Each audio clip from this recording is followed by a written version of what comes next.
Good morning, term sheet readers. Bitcoin POPS Jamie Dimon is somewhere shaking his head and cringing right now. Bitcoin exploded last night. The digital currency broke $7,000 per coin for the first time. For context, it cost $2,000 in May. Oh, and if that's not enough, Amazon just bought 3 cryptocurrency-related domains, and no one knows why. Brace yourselves because this wild ride is far from over. Hold the champagne. HelloFresh, the Germany-based meal kit company, made its market debut, and it wasn't horrible. In fact, it gained as much as 4% on the first day of public trading, which valued the business at more than double Blue Apron. So things are looking up for HelloFresh, but don't get too excited. Here are a few reasons it shouldn't pop the champagne just yet. Deep-pocketed rivals. The shadow of Amazon is always looming. Shortly after Blue Apron went public, its shares plummeted largely because of investor concern around Amazon's purchase of Whole Foods. HelloFresh faces the same pressure from deep-pocketed rivals such as Amazon and Albertsons, which recently acquired meal kit startup Plated. Marketing expenses. HelloFresh will need to keep spending aggressively on marketing to win customers. Although the company has minimized its losses, its marketing costs are still 25% of its expenses. A larger challenge than winning customers, retaining them. An Emory University marketing professor estimates that just 17% of HelloFresh customers are still using the service after 6 months. In other words, the company will have to pay up to attract new customers so it can replace the ones who jump ship. Meal kit fatigue. While consumers are initially excited about meal kit delivery, they seem to be losing their appetite once the novelty of the service wears off. Remember, you still have to stand in the kitchen and actually cook the meal. It takes time, patience, which are 2 qualities rarely found in our short attention span world. Sush, a China-based retail and finance platform for the automotive industry, raised $333 million in Series E funding.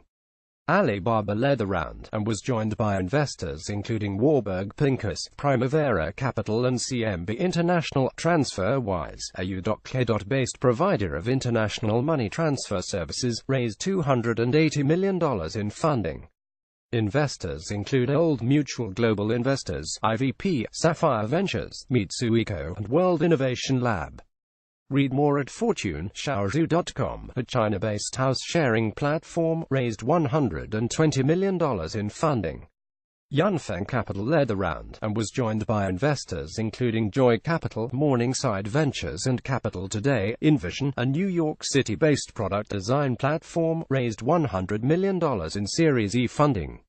Investors include Battery Ventures, Excel, Tiger Global Management, First Mark, ICONIQ Capital, Spark Capital and Geodesic. Get Your Guide, a Germany-based online booking platform for travel activities, raised $75 million in Series D funding. Battery Ventures led the round, and was joined by investors including KKR, Spark Capital, Highland Europe, Sunstone Capital and Nokia Growth Partners. Ayla Networks, a Sunnyvale, Calif.based Internet of Things platform as a service company, raised $60 million in Series D funding. Runliang Thai Fund and Sunsea Telecommunications Co. Limited led the round. Instart Logic, a Palo Alto, Calif.based company focusing on cloud, web and mobile application performance, raised $30 million in funding. Centella Media led the round. Mariads Corporation, a Finland-based open-source database, raised $27 million in funding. Alibaba Group led the round, and was joined by investors Intel Capital, California Technology Ventures, Tessie, Smartphone Capital and OpenOcean. Big Panda, a Palo Alto, Calif.based and Tel Aviv-based provider of algorithmic service operations solutions for enterprise IT, raised $23 for its German department store chain Kaufhof from Signa Holding, according to Reuters. Read more. Novartis Agus WXNOVN is considering a sale of its dermatology generics drugs business, according to Bloomberg. The business could be valued at between $1 billion to $1.5 billion. Read more. Dialog Semiconductor plc acquired Silego Technology Inc., a Santa Clara, Calif.based provider of configurable mixed-signal ICs.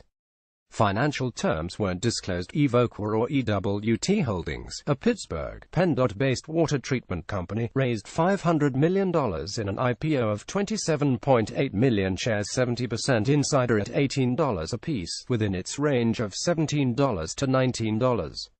The company posted revenue $1.2 billion in the 12 months ending September 2016, with loss of $86.1 million.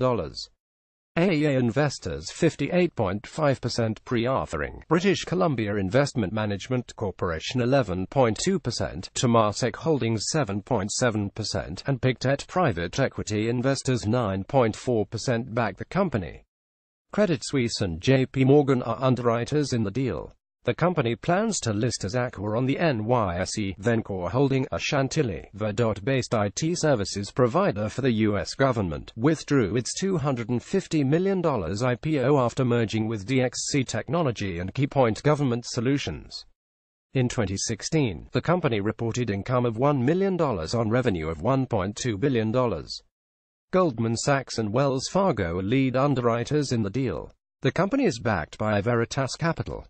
The company plans to list under VCNR on the NYSE. Funko, an Everett, Washington-based maker of pop culture products, raised $125 million in an IPO of 10.42 million shares at $12. That's below its previously stated offering of 13.3 million shares between $14 to $16 apiece.